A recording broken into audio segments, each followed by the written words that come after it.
Hey everybody, it's Galmadex and welcome back to a secret bonus Tarkir Dragonstorm Play Booster Arena Direct. I'm not addicted. You are.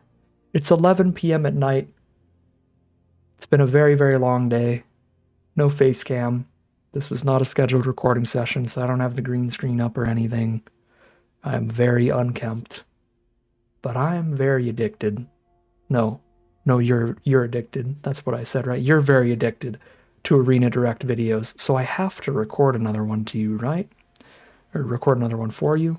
I don't even know what I'm saying anymore. It is late. Let's bust open 6 booster packs of Tarkir Dragonstorm. Play some more sealed, shall we? This is an 8 rare sealed pool this time around. The rares are kind of all over the place. Obviously, a bit of a bummer there. We're unlikely to play them all in the same deck. These aren't even good rares for a 4 or 5 color deck trying to play them all together because they're all quite narrow, quite specific, specifically good in their respective archetypes. So I think the sealed pool is really going to depend on where the card quality lies in terms of the commons and uncommons. However, if we can do Orzhov, we have 3 aggressive black and white rares. If we can do Obzon, we've got 3 aggressive black, white, green rares. If we can do Teamer, we have 2 aggressive Teamer rares. So there are some directions to the sealed pool. I mean, if we do Sultai, we've got 5 rares total, although the quality's not like super, super rare high quality on those. There's just the one really good one. Yeah, there's a lot of ways this could end up going. It is really going to depend on the commons and uncommons here. Let's check out the multicolored and colorless, see if our fixing is available for some good high fixing decks. It's really not, which I don't mind. As I said before, this isn't a strong collection of rares for trying to play 4 or 5 colors. There's 1 Embermouse Sentinel, 1 Triland, and then 1, 2, 3, 4 duels total. That's pretty light on multicolored and colorless fixing, and then there's just 1 Saga Waddling out of green. 3 Roamer's routines, I guess. So if we had really, really strong reasons to play 5 color, those would be justifiable, but some of the worse green fixing spells. So definitely not in this sealed pool. Am I really interested in that at all? Are there multiple great multicolored cards in any specific direction? There's 1 good Abzan card, 1 good Teamer card, 1 great Mardu card, and 1 okay Mardu card, 1 great Sultai card.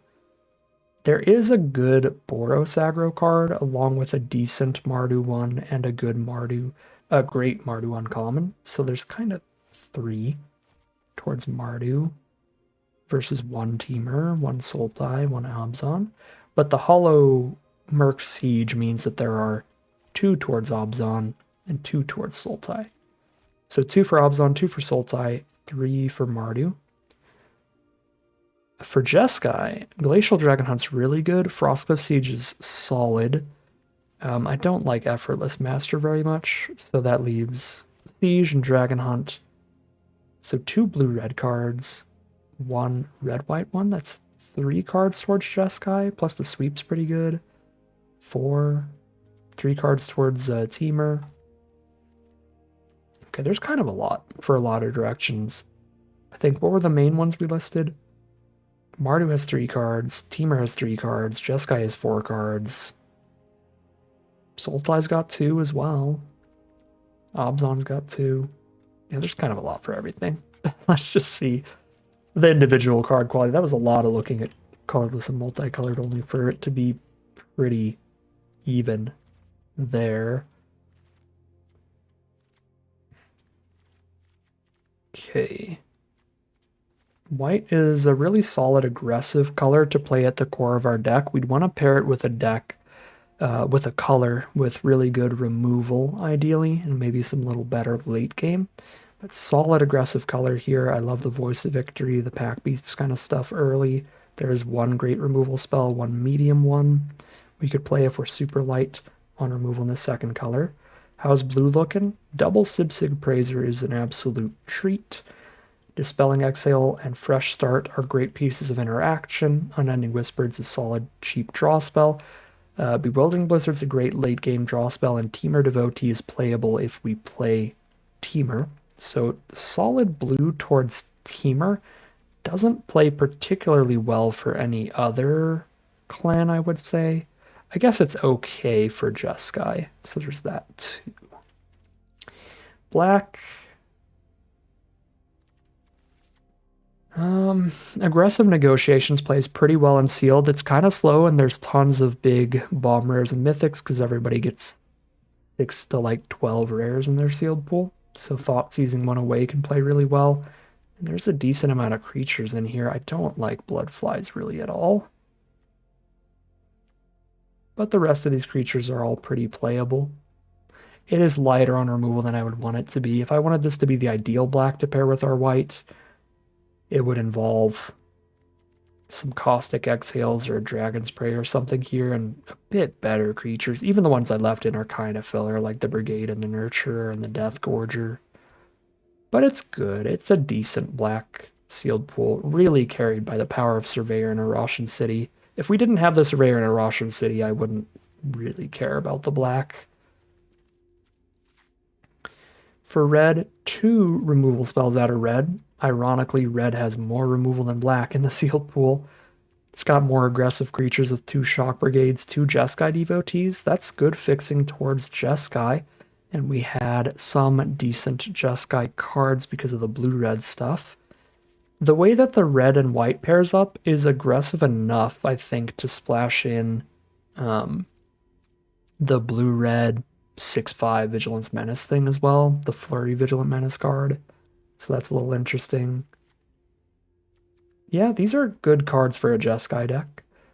I like that synergy a little better than the black. And last but not least, we have green.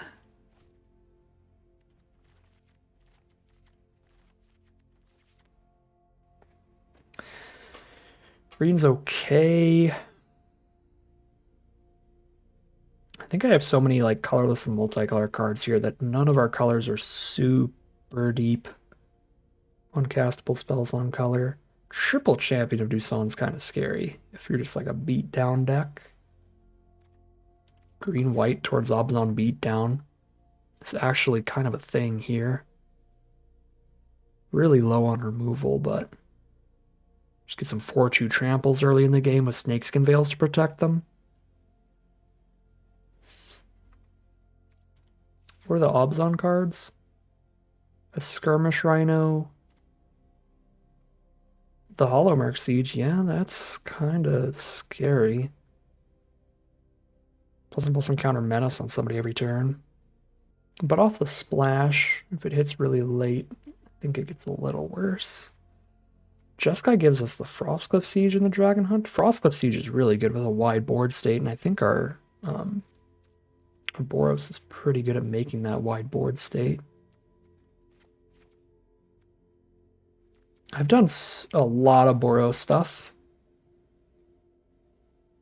but I do like it again here. We get a Sonic Shrieker by splashing black instead of splashing blue, which is legit. But by splashing blue, we get Dragon Hunt and Frostcliff Siege. So what's better? Dragon Hunt and Frostcliff Siege, or is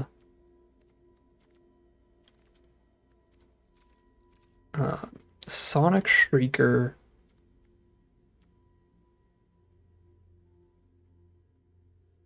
I guess it's kind of literally just Sonic Shrieker.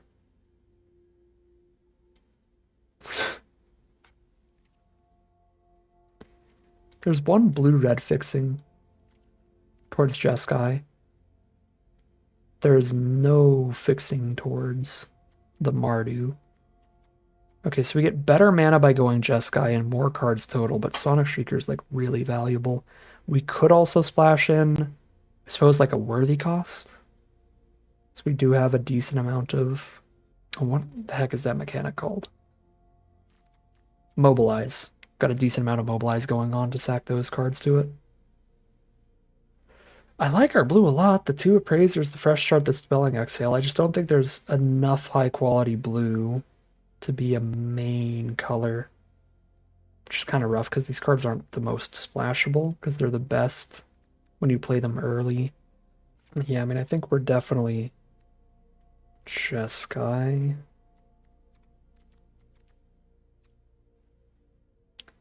Let's just like put all the good blue in.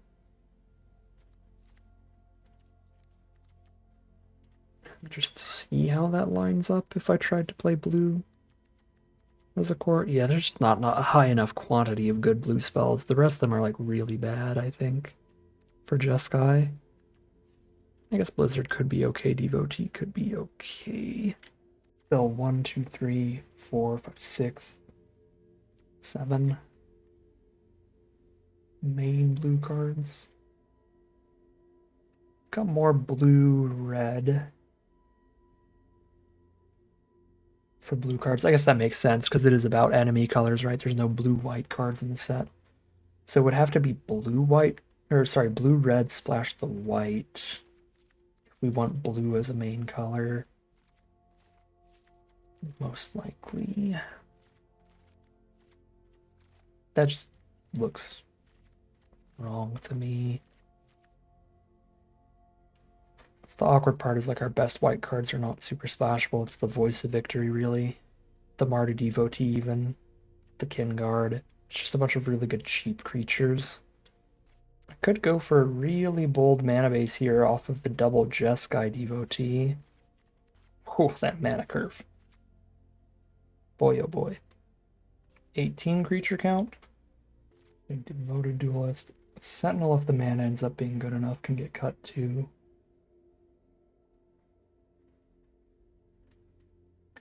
I like having this aggressive of a mana curve.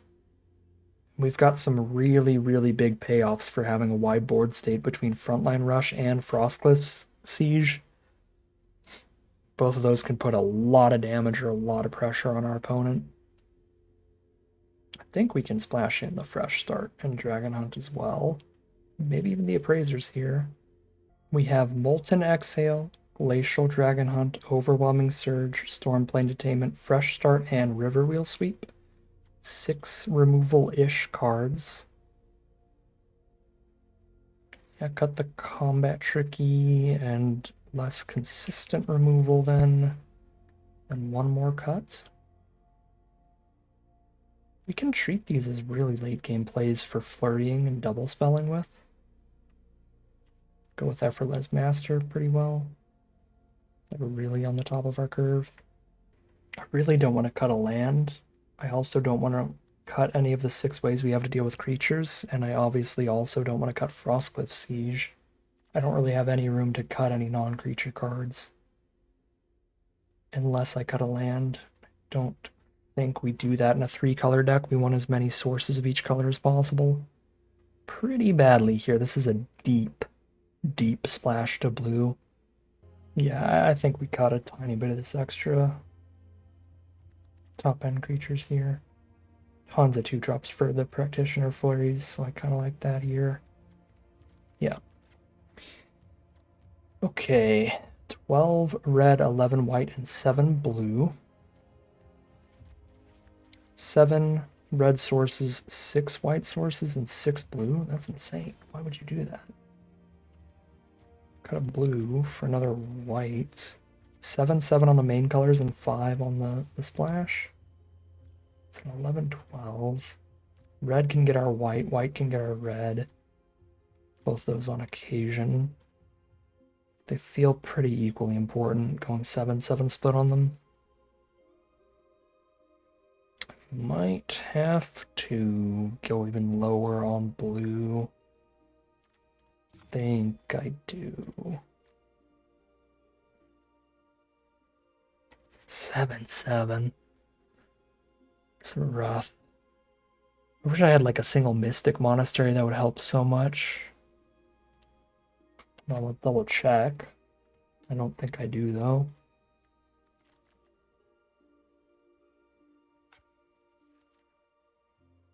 No, there's absolutely no other fixing. I could play an Embermouth Sentinel.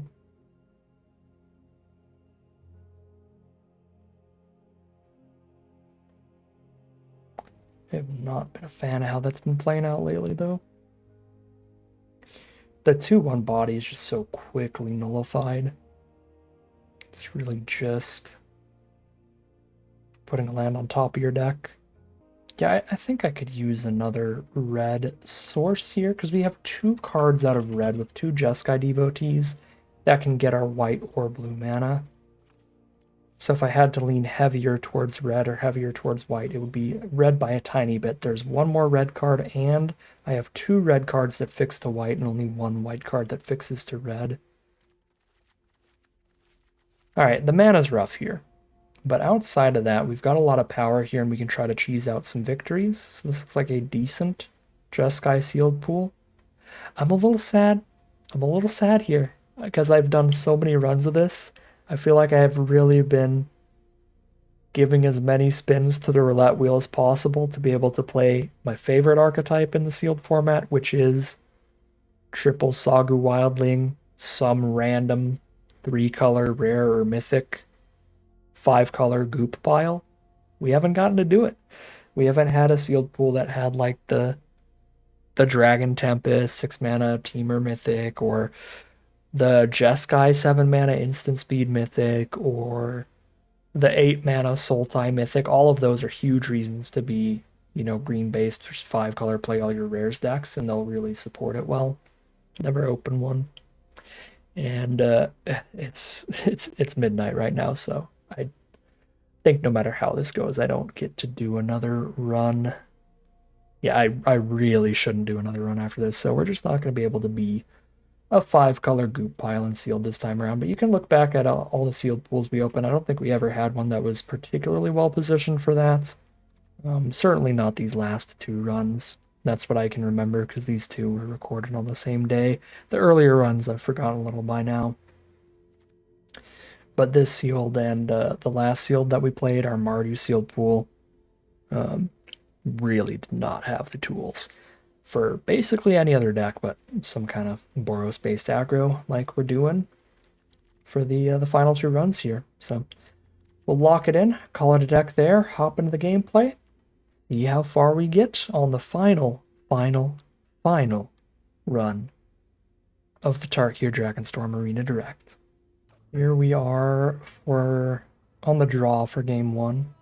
No red sources, awkward, but I have 4 bear plus fresh start no matter what. I am running 8 red sources, more than any other color. 3 red spells in the opener. Close to a forced mulligan, but I think on the draw we keep this. Our first 2 plays are pretty dang good.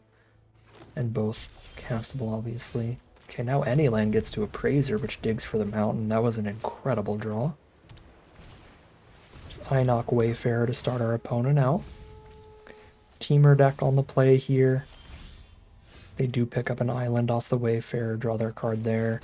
Our first 2 draws are both not lands, which is awkward. We definitely wanted our lands on curve.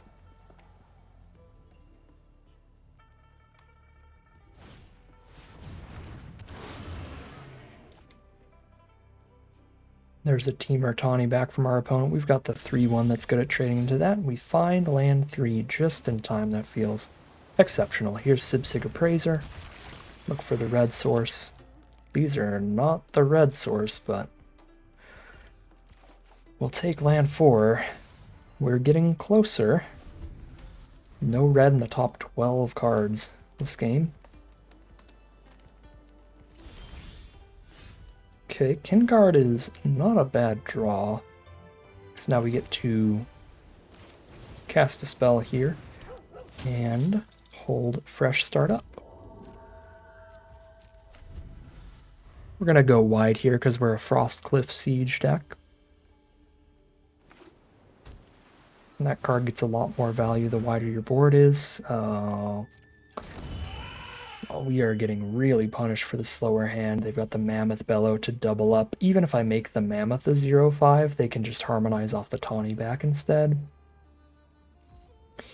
Now, Molten Exhale, Overwhelming Surge, neither of these can kill a 5/5. So I'm just going to fresh start the 5/5. Because our other removal spells can kill the other creatures.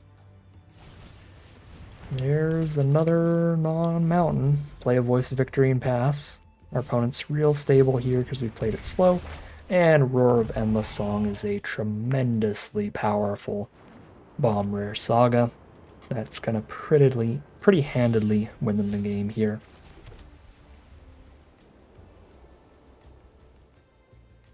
Yep. Alright. Crushed out by the bomb.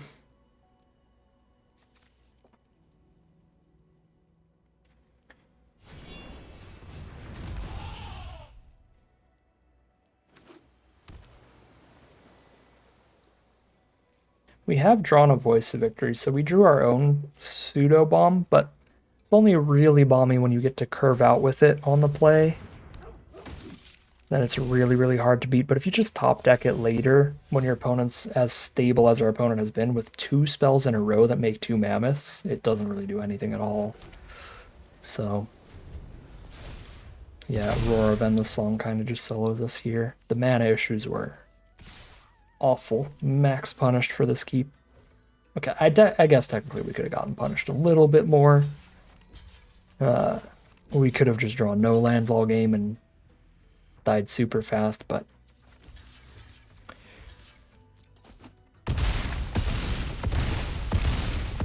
really no difference dying turn 2 or dying turn 20. It counts just the same. And we're incredibly dead. 0-1 heading into game 2. The only thing we could have done differently was mulliganed, and a 6-card hand against the Mammoth Bellow into Roar of Endless Song would have to be like the best possible 6-card land or 6-card hand our deck could possibly draw to have a shot that game. So felt pretty predetermined. 0-1 heading into game number 2. Here we are for game number 2. Pretty awful mana draw again. This time we definitely have to mulligan. There's 4 red spells in the hand and no red sources. It says all 3 of our colors, a Sipsig Appraiser, make up for a little bit of the lost card advantage, so that one's a keep. Playing against a red deck, we are on the draw. So if it's an aggressive mirror, our opponent is quite favored for being on the play here. I mean, on the play, plus we had to mulligan. And it's an aggressive mirror. They start with Frontline Rush.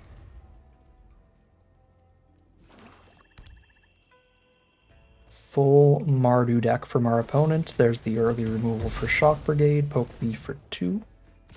Go ahead and Sipsig Appraiser. Some Reigning Victor for us next turn for a 4-4, or a 4-4, a 3-3 to block the 1-1s.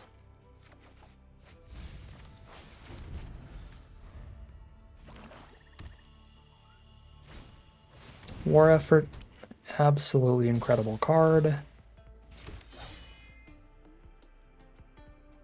Probably have to Stormplane to tame the War Effort here. It's already so much damage. We're down to 12 now off of that. Go Practitioner plus Fresh Start the turn after this. Say they tap out for a good 4-4 or something. That would be the best for us.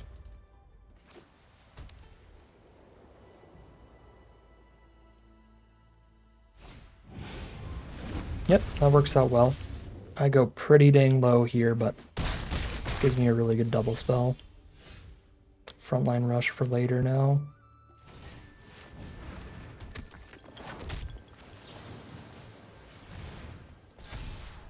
Find a Shock Brigade. Sure. Can double spell with that and Frontline Rush for Practitioner. Oh no, I don't have enough red sources to do so. Yeah, I can't actually double spell with anything. Still.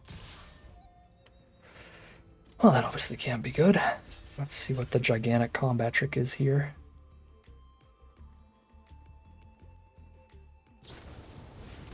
Okay, it's finish off the Practitioner. Alright, we've got an empty board now, but I've got the creatures to play, so here's the 3-3 blocker.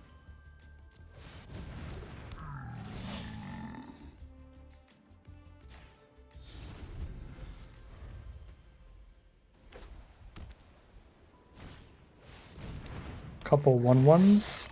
The scary part is that the underdogs gets to make something unblockable each turn. Ew, and pack beasts for a 4/3 plus draw card. I think I'm not supposed to block in case of graveyard recursion. I probably still am. That way, if I ever do turn the corner into being the aggressor, they have one less trump blocker. There's not a lot of graveyard recursion in this format. They could have the whale thing that returns 2 creatures from grave to hand. I mean, I'm under so much pressure, I guess. Right now, I'm just going to be completely focused on the here and now.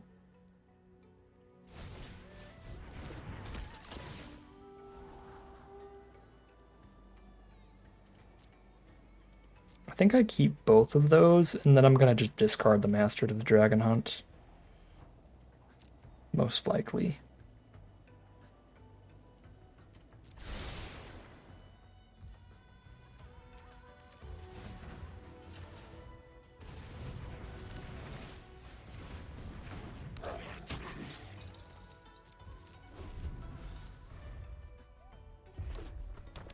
Because I have to kill the underdogs.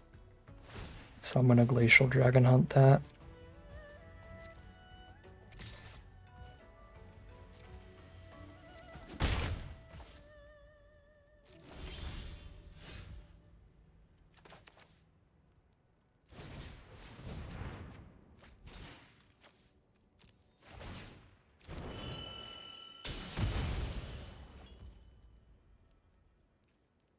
Kill the Pack Beast as well if I discard Frontline Rush. I think Frontline Rush is too good to discard right now, but that'll be a good recast later.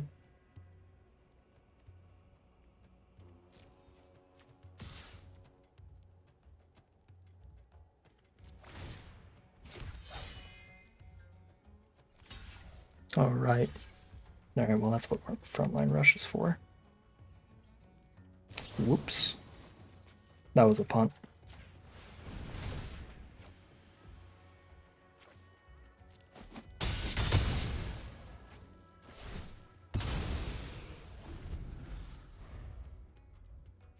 Would have been better to hold on to Frontline Rush for later, I think. Totally forgot about Feral being a blocker to set up the double block and force the Frontline Rush. Okay, they're playing entirely off the top, so now we are chipping in for damage every turn while they are not.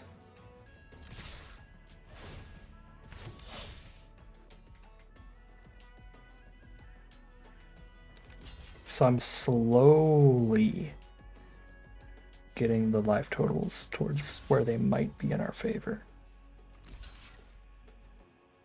Trade with the mobilized token would be wild here.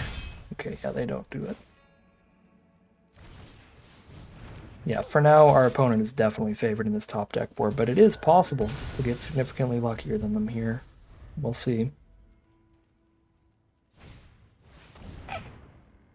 Alright. Not happening. So they get a 1/1 haste lifelink every single turn now. We get a basic land. Draw 1 is pretty valuable here, and if I draw something that doesn't matter much, kill a 1/1. Now that they're getting a wider and wider board, we need to slow it down. Okay, that matters a lot. We cannot afford to ditch that. So I need 2 blockers up.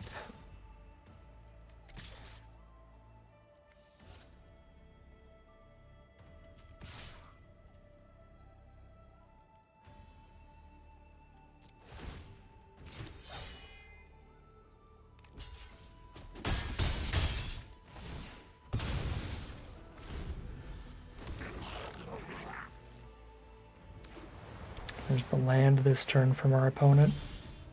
It's the Furious Forebear now for us. Can double block a 1/2 now. Trade up into that. I think I allow them to do that because it makes it so they're less likely to trade up into Voice of Victory next turn.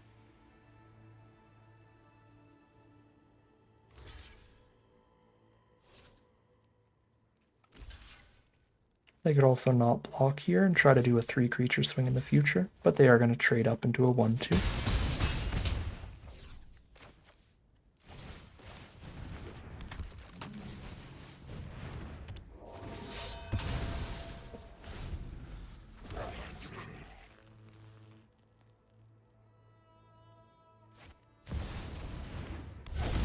Well, that kills us.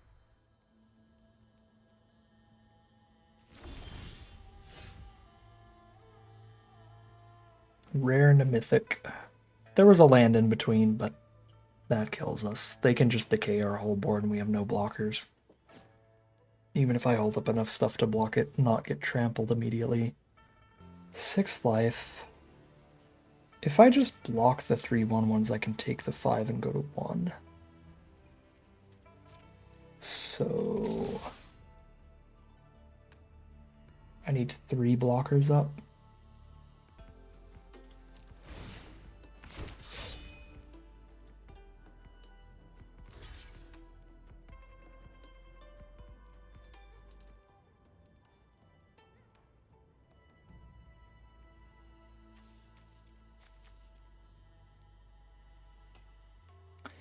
I think if they hit a land next turn, I still have lethal draws. If we draw into Frostcliff Siege, we win. It actually isn't completely over yet.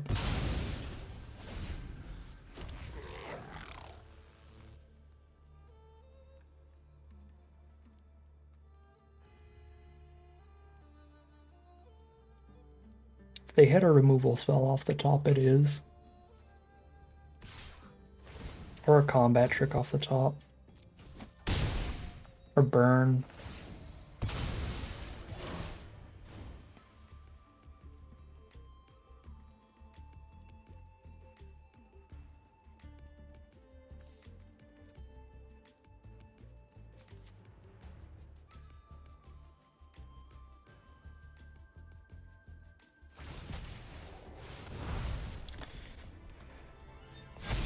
Frostcliff Siege or Riverwheel Sweep into Frostcliff Siege. One time, baby. Yeah. Yeah, that makes sense. 4 blockers. 1, 2, 3, 4. 1, 2, 3 damage gets in. Well, 0-2 it is for the final run. I think we built the best deck we could, and outside of maybe one mulligan decision, played as well as we could. But this is a cosmic sign from the arena gods. It's time to go to bed. Pack it up. I'm not gonna pull a full Paul Cheon and do 12 bullets at the arena open. I don't even remember how many bullets it was. Paul Cheon, Magic Foundations Arena Open. How many times?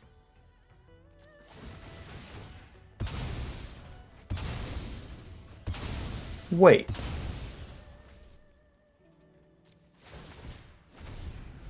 They gave me another turn? I just looked back at the game. They could have just blocked in a way to have lethal immediately.